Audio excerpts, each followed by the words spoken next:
As spring comes, Norwich is waking up and everything is immersed in warm sunshine. Also at this time of year comes the Imbolc Festival, which may be unfamiliar to most of you.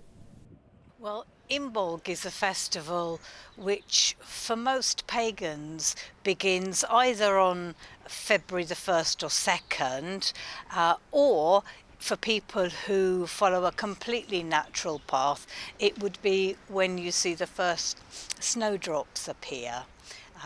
It's a time when you really do feel the first inklings of spring. Not only was Norwich recently classified as the most ungodly city in England, but historically it was also excommunicated by the Pope.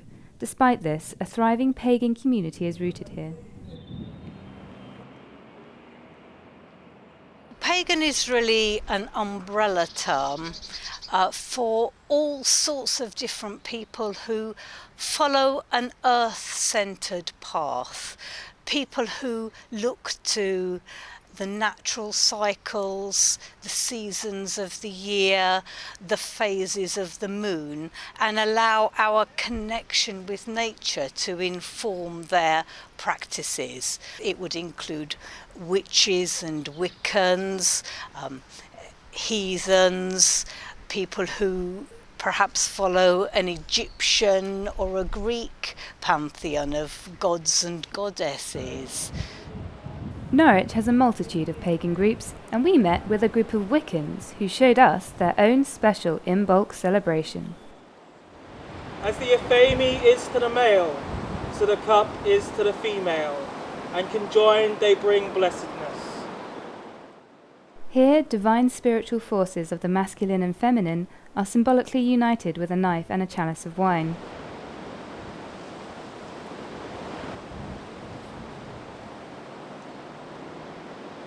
Different rituals are given to celebrate the festival. Often, a spring queen is crowned with snowdrops. We crown you goddess of the spring, and new flowers and renewed life on earth. Pentacle, wands, and incense are placed upon the altar.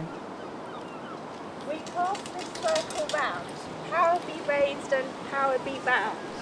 Pagans may call upon the goddess Brigid at this time of year, and ritual gestures are made within a magical circle. Offerings of things that they've made to represent how they feel about the season and their hopes for the future are also given. Well, for me, I really do think that there is a great deal of magic that is upwelling in Norfolk. And it's interesting how many people perhaps come to Norwich or to Norfolk and they intend only to stay for a short time, but actually they get hooked into the beauty of it and to the magical feel, which you can't really put into words. Like so many things in paganism, it's something that you really need to live and experience. Hail to the watchtower of the north, to the elements of earth. Will you summon and stir and call you up to guard this circle upon this Imbolc day? We bid thee hail and welcome.